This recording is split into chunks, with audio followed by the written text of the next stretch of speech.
Here's another thing to think on about this. I'm on this rant on selfish. So I've had my parents tell me this a lot, and they use it as a tool also, abusers do, to disconnect you from your dreams.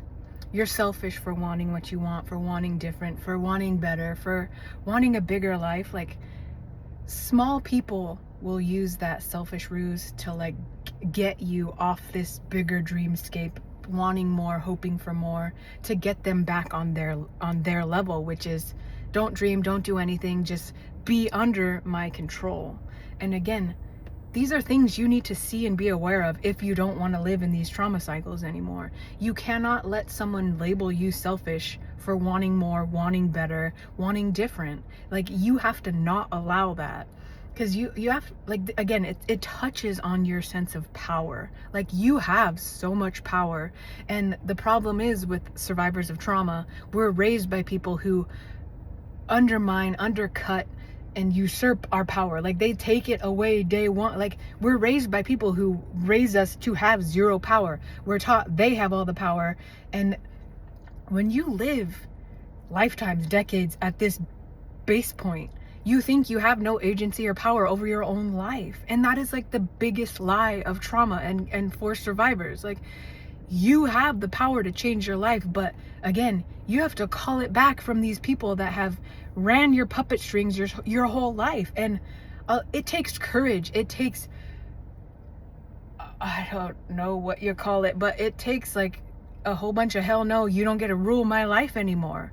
Like, once you start getting tastes of freedom, of like, I can decide, mom and dad aren't the freaking controllers of my life. Even if your mom and dad are not in your life, like, chances are they are still controlling you via these old thoughts and programs you were raised in that you might not be aware of. Like, I've seen this a lot too, not only in myself, and a lot of with the clients I work with. Like, these programs we're raised with, like, they run our lives until you see them and you're like, no, I am the center power of my life.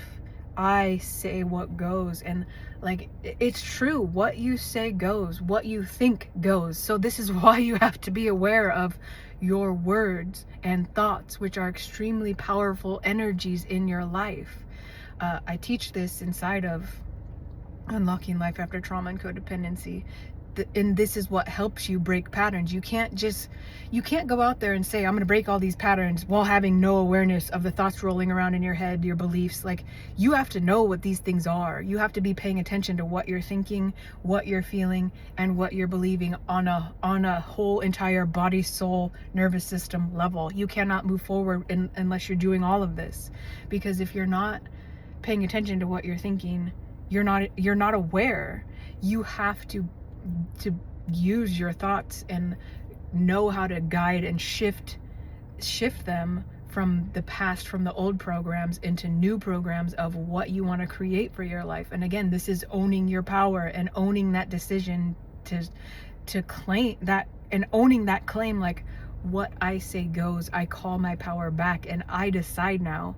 If I'm not happy with the way I'm treated, if I'm not happy with the way I'm living, you have to decide what you want, and you have to change those thoughts that are like telling you, no, you can't have it, no, it isn't this way, that's not possible for you, whatever it is. Like, thoughts, your beliefs are thoughts you think repeatedly. So to change them, you have to repeat a new thought. And it's not that hard. It takes a lot of discipline, though. You can't be thinking these old trauma beliefs that keep you repeating these old trauma patterns. And that is where you have to be so self-aware. You don't allow yourself to think in old ways, and it takes work to get there. There's again a lot of repetition where you are, oh shit, I'm in the unworthiness. Oh shit, I'm going to be neglected. Oh shit, they don't like me. I'm worrying about them more than I'm worrying about myself. You have to catch yourself in these things and redirect your attention into, I matter, I am the power in my life. I'm going to be okay. I am safe. I can be seen. Like, whatever it is you're trying to create, you have to think from that version of you.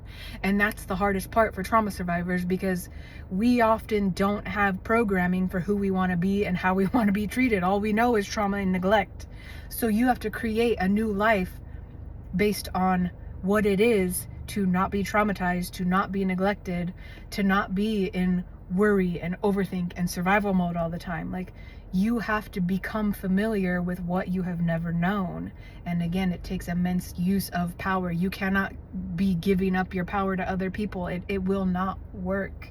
It doesn't work when you are giving up your life force to other people, pleasing them and doing what they want while neglecting you. This is why I keep saying, like, this is why the selfish piece is a huge thing. If you are repeatedly being told you're selfish, this is also a good sign, because